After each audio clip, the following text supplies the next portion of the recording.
Hi, everyone. Welcome back to a new episode of LTC Heroes Live but Experience Care. My name is Victoria. I am your host of today. And today I am super excited because I have Chirag Patel as a guest. Chirag is the executive director at Churchman Care Center. And hi, Chirag. Welcome to the show. Hi, Victoria. Thank you for inviting me. No problem. It's an honor. So, Chirag, the first time we met, we talked a little bit about your initiation story of how you started working in long-term care, and I Mhm. personally thought it was an amazing story, and I would love for you to share it with us today. So, Chirag, how did you start working in long-term care? Actually, I'm a pharmacist from India, and after marriage, I moved to United States because of my wife back in 2009. So when I came here, I think about a year ago, the rule was changed. So like my credit could not be transferred if I want to continue my pharmacy education. I had to start from ABCD. I was just trying to see like where I can start, and I got the admission in one of the small community college for associate degree in healthcare management. And during my associate degree, I had an opportunity to do the internship in the nursing home. It was for 90 days. And then after my 90 days, the administrator of that particular nursing home, which was Meridian Nursing and Rehab in Indianapolis, and the administrator was Linda West, she told me that Chirag, I can see all necessary skills in you for my chair, and you will be a good administrator. Now, what I learned during those 90 days, because in India for 25 years, we used to live into the United Family. We don't have this kind of skilled nursing home in India. We used to take care of our elderly in house. So I thought this is something I like and I can do that. And that's how the thought of being nursing home administrator started. Then I found out that I have to do about 1040 hours AIT, which is administrator in training. And I was not ready for that because I was working in a motel for night shift. And then I was not able to find anyone who can pay me for the AIT. But then when I talked to my dad, he kind of like motivated me and he told me, Chirag, don't think in the way that you are wasting these hours or money by working and spending 1040 hours. Just think in the way that you are investing these hours for a better future. And I just took it. And then I was working in the night shift like 11 p.m. to 8 a.m. And then I was doing my AIT like from 9 to 3 or 9 to 4 with Linda West. And that's how I completed my training. And then I got my license and I started my career as a nursing home administrator. But this is something that I like to do and I used to do in India. So this is not new for me. The new things only rules and regulations, which I did not know. I just learned when I came here. And that's how I started this journey. Yeah, and I love that story because it reminded me how like cultures are so powerful when it comes to the job that we do every day. And I Mhm. understand you so much because I studied in the US and I am international. I am from France. So when I went to the US, I had some cultural adaptation, right? And a Right. learning curve to kind of have to learn and adapt. So I'm interested, what are some challenges, not, I don't know if challenges, but what are some things that you had to learn along the way in terms of cultural background that you had to adapt or learn or change in when you started working for long-term care? Oh, well, that's a good question. So I learned, so many things in last 10 years when I'm here. I'm still learning.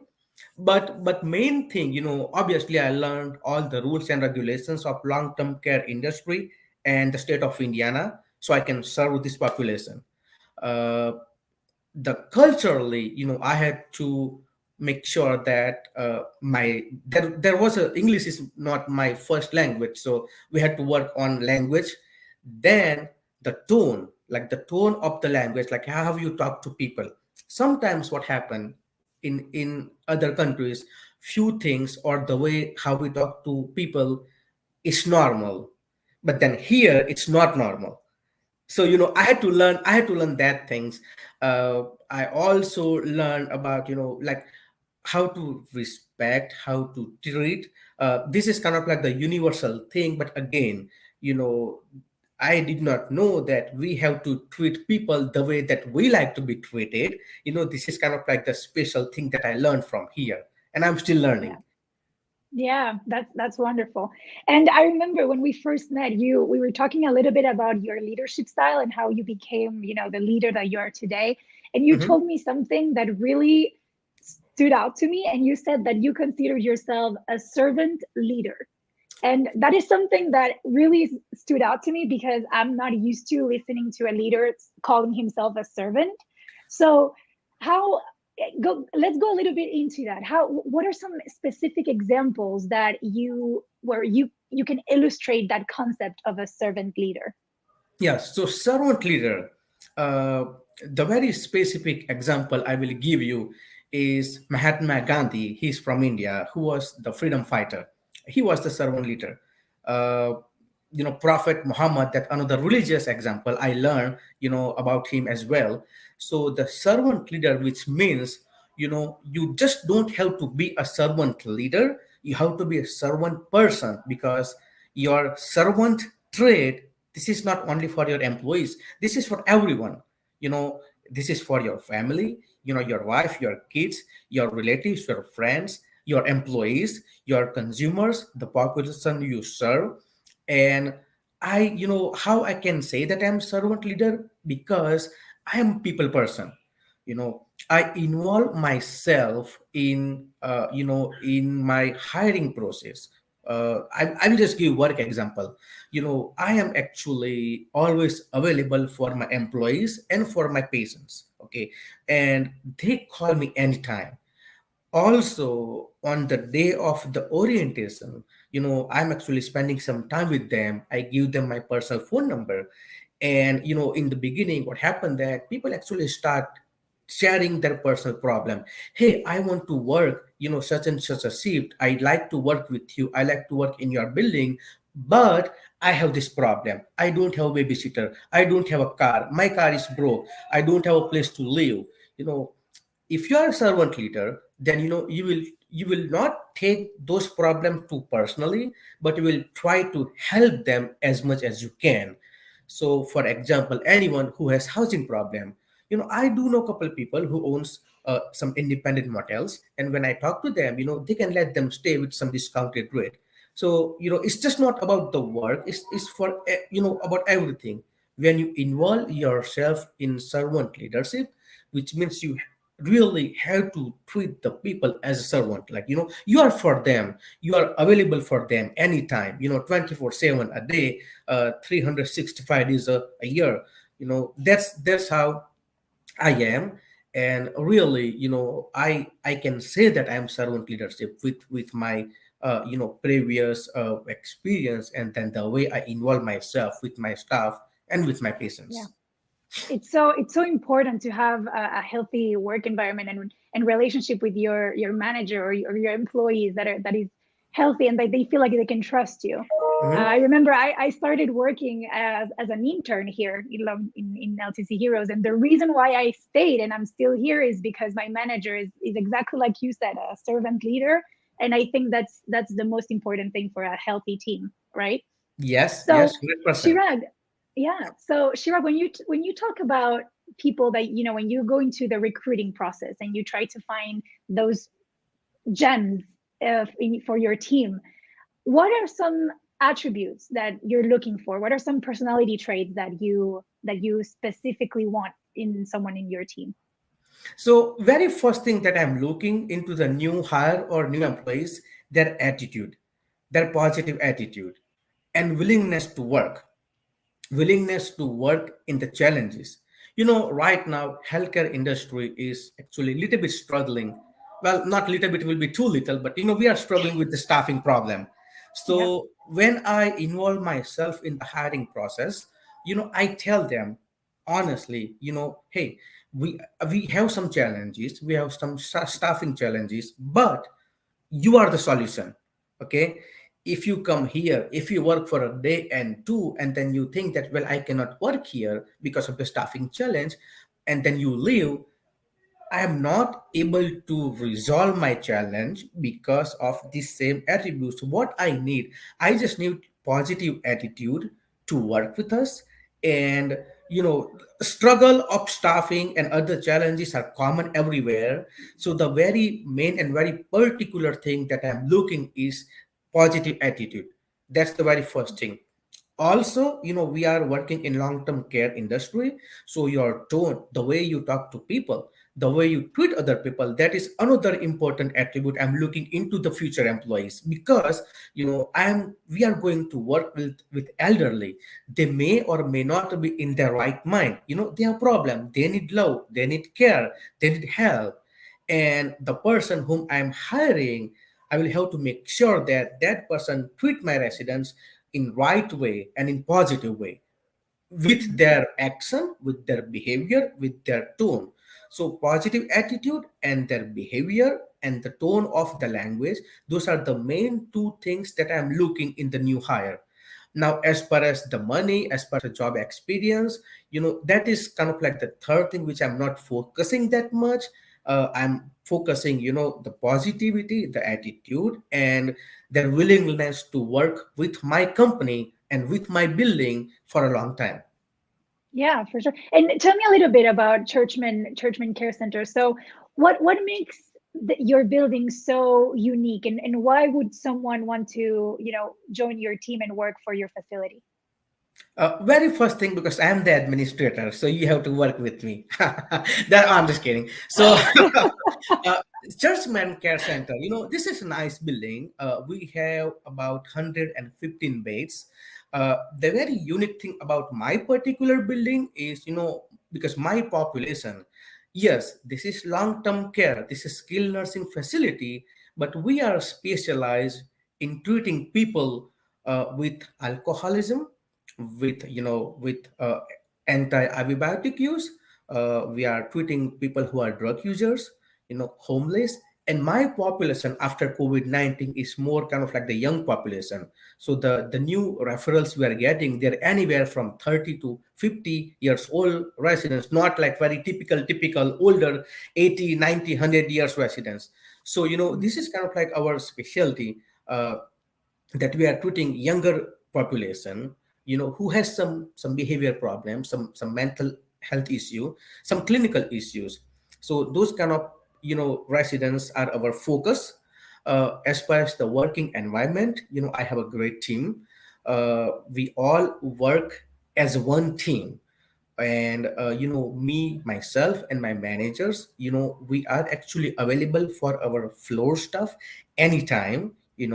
And I am very transparent. There is no wall between me and any four employee, any CNA, any kitchen employee, any housekeeper. We are available for them any day, anytime. They can actually share their problems or their feelings, their opinion, and we work together as a team. So those are kind of like the points about my building and my team. Yeah, and it's funny when you say it's so important actually to care that much for your team. And when I'm thinking about long-term care, I also ask leaders what they think, their opinion on the future of long-term care, right? Of the new generation of executives that we're going to be training to take care of the residents afterwards. What is some piece of knowledge or some advice that you wish you would had when you started that maybe can help the next generation of caregivers and executives in this industry?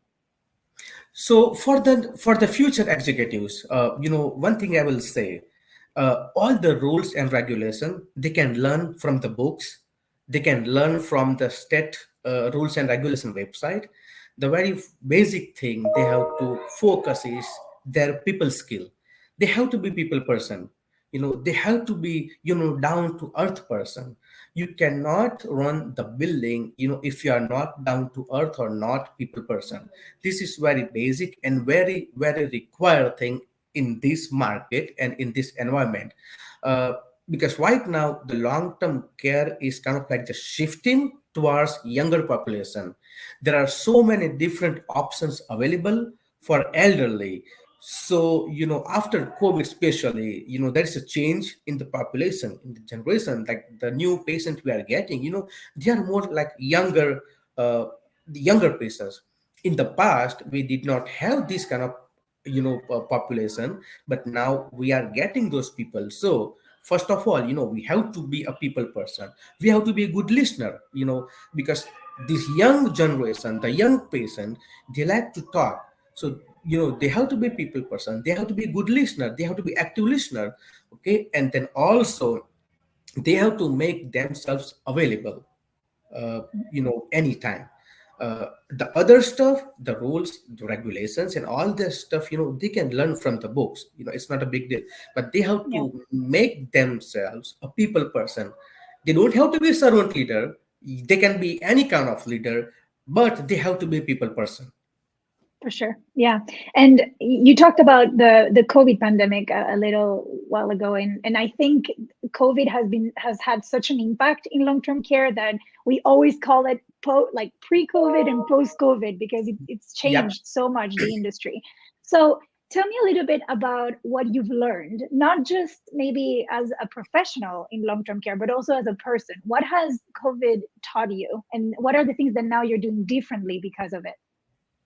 So actually, you know what? COVID-19 pandemic made me better person, because before COVID everything was open, like people can come and see the residents anytime, any day a week. There was no restriction. In the COVID time, let's say from March 2020 until now, we still have some restrictions. There are a little bit less restriction now, but in last 2 years, yes, you cannot come if you are not vaccinated, or you have to cover yourself in PPE. You have to be vaccinated, or you have to do this, you have to do that. You cannot come into the building, or you cannot go to the room. You have to meet the residents in a front area, in the front lobby. There are so many restrictions we had. You cannot hug them, you cannot kiss them, you cannot touch them. All those restrictions we passed through the COVID pandemic. But now the restrictions are less. So people can come in, they can actually go to the residence room. If they are fully vaccinated, they still have to cover and protect themselves with at least mask. uh, but as executive director, I learned that how I can serve my population in a better way when there are no resources, when they cannot meet their family. I have to be their family. I have to be with them with my cell phone, with my iPad. Hey, if you want to talk to your family, let me know. We can FaceTime them. We can Skype them, and which we did it. I was witness, one incident when one of the family member, he was inside the room, and then his family member was outside the building, and they have window visit. You know, if your loved one in the nursing facility for years, and now you cannot touch them, and the gap between the window is just like very little, where they cannot touch each other. So it's just hard. It's just hard as an administrator, as a person, or even as a family member. Is hard. But we learn a lot, how we can make ourselves adjustable in this environment when they want to see their family members but they cannot.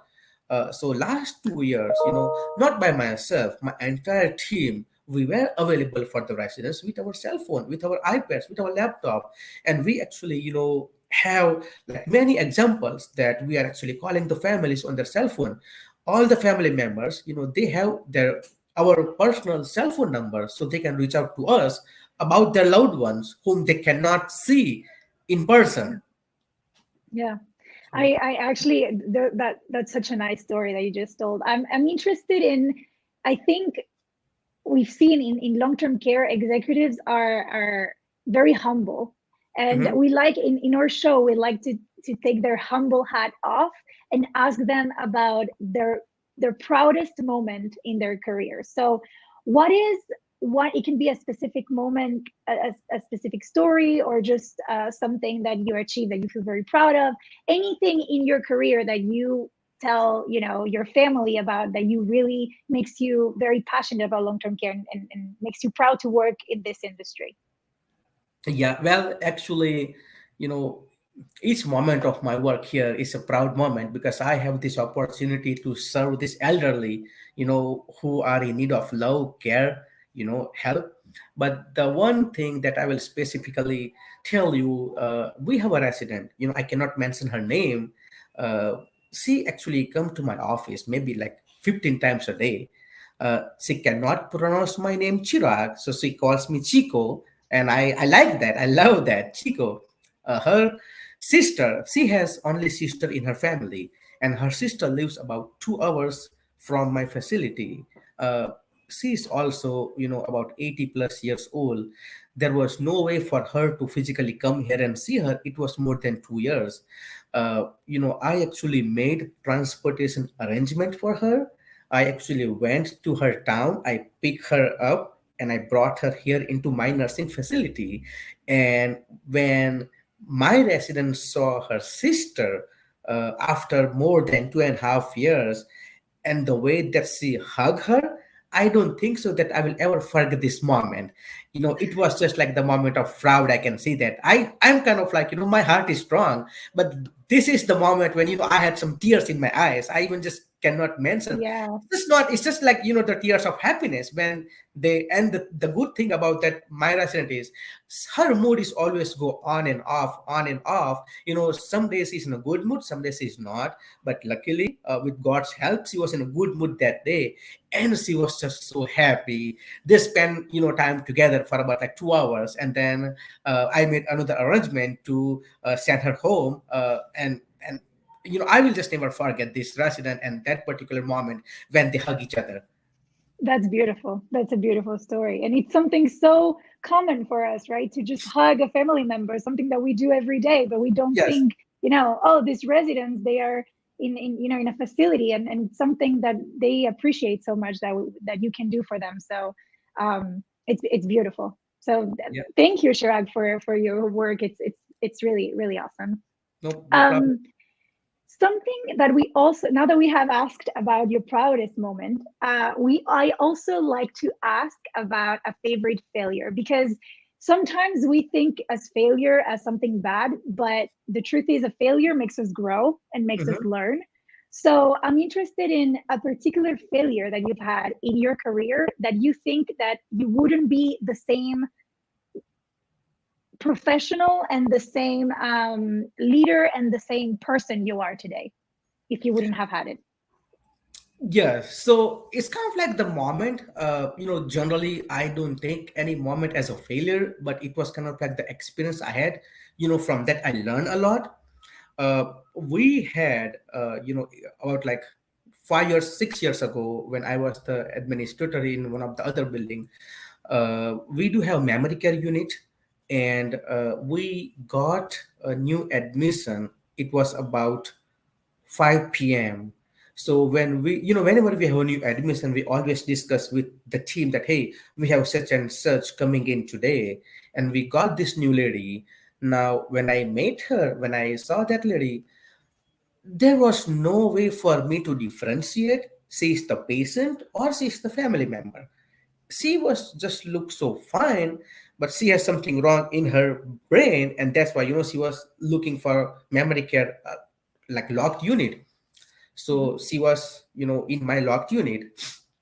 The same day around like 7 p.m., we had the pharmacy delivery came to deliver the medications. So he went upstairs in the locked unit, and when he was delivering the medication, and when he left, this particular patient left behind the delivery driver, and nobody knew that.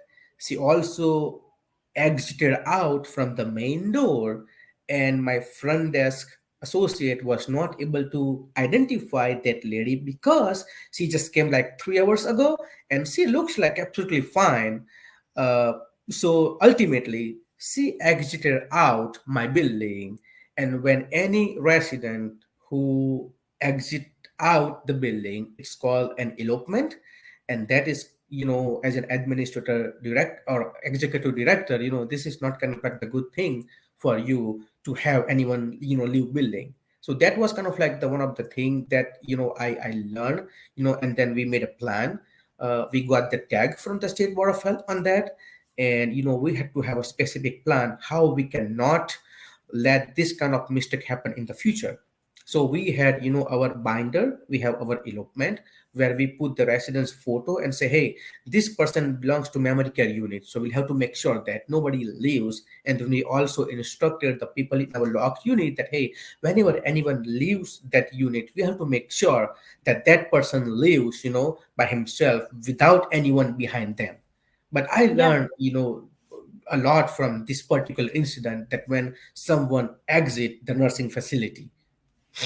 Of course, and that's why we call it a favorite failure, because although it's a failure, it has helped so many others in the way that we might not know today. If that incident wouldn't have happened, maybe it would have happened to more people.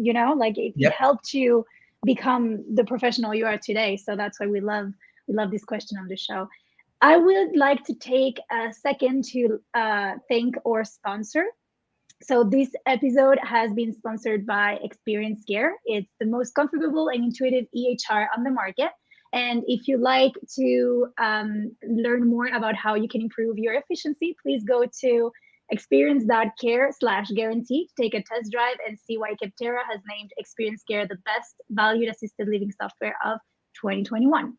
Chirag, let's go into some shout outs. We on the show, we love to do shout outs because we feel like every member of a team in long-term care deserves to be highlighted and be valued. So tell me, who would you like to highlight to give a shout out to today? Well, in my life, honestly, I will give a shout out, very first shout out to my parents, especially my dad. He is my motivator. He motivates me in any situation of my life. I know he's in India, but we discuss on a daily basis, about the daily stuff. He gives me some advice, and I 99.99% I take his advice. uh, Another shout out to my wife, who helped me a lot in my journey into the United States, from mortal desk clerk to be the executive director. She just helped me tremendously. uh, Linda West, she's the another executive director. She was my preceptor and she is my mentor. uh, and Vivian Wright de Vries, she is the instructor of one of the healthcare administrator course. Because when I came here in the state, I had no knowledge about this rules and regulation. So Linda and Vivian, Vivian is the one who actually taught me all the rules and all the regulations. And I think the last shout out is for each of my team member whom I work with, directly or indirectly, because I'm here on this chair just because of them. I don't work on the floor. I don't work on the cart. I don't work in the kitchen on the daily basis. It's not possible without their help. And I think, today is the last day of National CNA Week, National Certified Nurse Assistant Week. So a Yes. special shout out to all the CNAs and all the CNAs around the globe for what they are doing on their daily basis, what they are doing to bring happiness in the residents' lives, how they love them, how they help them, how they care about them. So this a special shout out is for all CNAs. Thank you so much, Chirag. It was a pleasure to have you on the show, and have a very nice day. Thank you. Thank you.